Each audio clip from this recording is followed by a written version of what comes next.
Hello everyone. 18ই July আমরা গিয়েছিলাম ধূমকেতু দেখতে। হ্যাঁ জানি অনেকটা লেট হয়ে গেল ভিডিওটা পোস্ট করতে। আজ করব কাল করব করে পোস্ট করাই হচ্ছিল না। তো যাই হোক, আমি আর আমার দুটো ফ্রেন্ড মিলে গিয়েছিলাম মুভিটা দেখতে।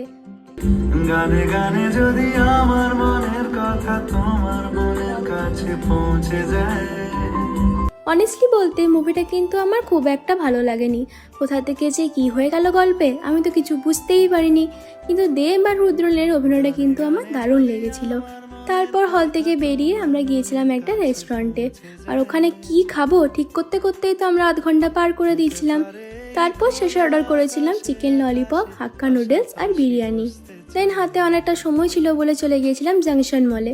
আর ওখানে বাজার কলকাতা থেকে কিন্তু আমি দুটো টি শার্টও কিনেছিলাম। সেই দিন একটু বৃষ্টি হওয়ায় আকাশটা দেখতে তো বেশ সুন্দর লাগছিল। তারপর মিরিন্ডা খেতে খেতে বাসে করে বাড়ি চলে এসেছিলাম। বাই।